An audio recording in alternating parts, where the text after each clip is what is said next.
రాష్ట్రంలో అరాచక దుర్మార్గమైన పాలన సాగుతుందని బీజేపీ నేత హుజూరాబాద్ ఎమ్మెల్యే ఈటెల రాజేందర్ విమర్శించారు. నాగర్ కర్నూలు మండలం కుమ్మెరలో మృత్యువాత పడ్డ పాలమూరు రంగారెడ్డి ప్రాజెక్టు భూ నిర్వాసితుల కుటుంబాలను ఆయన పరామర్శించారు. అనంతరం ఏర్పాటు చేసిన మీడియా సమావేశంలో ఆయన మాట్లాడుతూ ప్రభుత్వం తీరుపై మండిపడ్డారు. పాలమూరు రంగారెడ్డి ప్రాజెక్టు భూ నిర్వాసితుల నుండి 19 ఎకరాలు బలవంతంగా లాక్కుని ఎకరాకు 2 లక్షల చొప్పున 4 మాత్రమే చెల్లించడంపై మండిపడ్డారు. ఎకరాకు 10,50,000 చెల్లించాలని కోర్టు తీర్పు ఇచ్చినా ప్రభుత్వం దౌర్జన్యంగా భూమి లాక్కుని అత్యంతంగా చెల్లించడం సిగ్గుచేటని విమర్శించారు.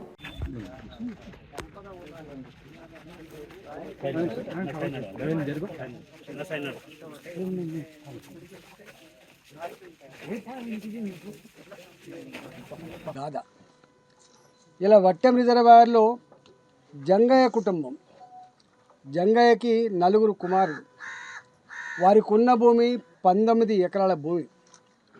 ఈ 19 ఎకరాల భూమి కూడా వట్టెం రిజర్వాయర్లో మునిగేటువంటి భూమి కాదు. ఇది ఇలా ప్రాజెక్టు కింద క్యాంపులు వేసుకోవడానికి లేదా ఇతరత్ర అవసరాల కోసం అని చెప్పి తీసుకున్నారు. చాలా ప్రాజెక్టులలో అనుకున్న దానికంటే ఎక్కువ భూమికి తీసుకోవచ్చు, అనుకున్న భూమి కంటే తక్కువ అవసరం కూడా పడవచ్చు. కానీ ఇక్కడ తప్పకుండా తీసుకోవాల్సిన జాగా కాదు ఇది. జంగయ్య కుటుంబానికి ఉన్న 19 ఎకరాల భూమి తప్పకుండా తీసుకున్నట్లు లేదు. అయినా తీసుకుంటప్పుడు ఇదే ఊర్లో ఒక ఎకరానికి కోర్టుకు పోయి వాళ్ళు 10,50,000 రూపాయల కంపెన్సేషన్ తెచ్చుకున్నారు. వీళ్ళు ఏం కోరిండ్రు? అయ్యా మీరు మాకు 3.5 లక్షలు అంటున్నారు, ఇది తప్పు, మాకు పక్కోళ్ళకి ఎట్లయితే 10,50,000 రూపాయలు వచ్చిందో ఆ ధర ఇవ్వమని చెప్పి వాళ్ళు కోరిండ్రు.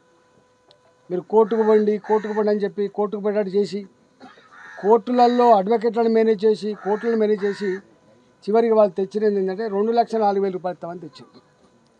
అంటే 19 ఎకరాల జంగయ్య కుటుంబానికి సంబంధించిన భూమికి ఎకరానికి 2,04,000 రూపాయలు ఇస్తామని చెప్పి వాళ్ళు అన్నారు.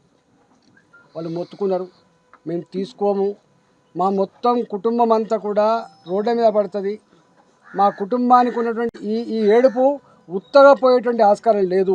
మరి ఇక్కడ ఎమ్మెల్యే గారు కూడా ఉన్నారు, మరి ఎమ్మెల్యే గారికి కూడా మరి దీని పట్ల ఈ ప్రజల పట్ల కానీ ఈ గరీబుల పట్ల కానీ మరి ఆలోచన లేదా? రేపు సందర్భం వచ్చినప్పుడు వాళ్ళు కూడా సమాధానం చెప్పేటువంటి రోజు వస్తుంది. నేను డిమాండ్ చేస్తూ ఉన్నా, ఇవాళ 1 ఎకరం కూడా ఈ జంగయ్య కుటుంబానికి సంబంధించిన భూమి ప్రాజెక్టులో పోలే. చెట్లు పెట్టడానికో సుందరీకరణ కోసమో ఏదో టూరిస్టుల కోసమో పిచ్చి పిచ్చి వేషాలు వేయకుండా వాళ్ళ 19 ఎకరాల భూమి వాళ్ళకి ఇవ్వమని చెప్పి కోరుతున్నాం. తప్పకుండా భారతీయ జనతా పార్టీ పక్షాన ఆ కుటుంబానికి అండగా ఉండడమే కాకుండా కోర్టులో ఈ విషయంలో తప్పకుండా మేము ఫైట్ చేస్తామని చెప్పి డిమాండ్ చేస్తాం. ఒకవేళ నీకు ఎక్కడైనా ఈ భూమి నీకు ఏమైనా అవసరం ఉంటే నువ్వు కోర్టులో ప్రూవ్ చేయి నాకు అవసరం ఉందని చెప్పి, అప్పుడు కూడా నువ్వు ఇవ్వాలనుకుంటే ఇవాళ ఇక్కడ ధర ఎంత ఉందో గంత ఇచ్చే ప్రయత్నం చేయి తప్ప ఇవాళ నీ తాత జాగీర్లాగా మా భూములను గుంజుకునే అధికారం లేదని చెప్పి మేము కోరుతా ఉన్నా. ఇవాళ జంగయ్య కుటుంబ సభ్యులైనటువంటి మొట్టమొదటి కొడుకు మల్లేశం, ఇవాళ రెండవ కొడుకు అల్లోజీ, ఈ అల్లోజీ కుటుంబ సభ్యులకు కూడా ఈ 2 కుటుంబాలు రోడ్ల మీద పడ్డాయి కాబట్టి ఇవాళ అనాథ కుటుంబాలుగా మిగిలిపోయినాయి కాబట్టి ఈ 2 కుటుంబాలకి ప్రభుత్వ పరంగా ఆర్థిక సాయం చేయాలి. ఇవాళ ఏ కుటుంబంలో అయితే మనిషి చచ్చిపోయిందో కనీసం ఒక 25 లక్షల రూపాయలు చొప్పున, కుటుంబానికి 25 లక్షల రూపాయలు చొప్పున ప్రభుత్వ పరంగా సాయం అందించాలని చెప్పి డిమాండ్ చేస్తున్నాం. లేకపోతే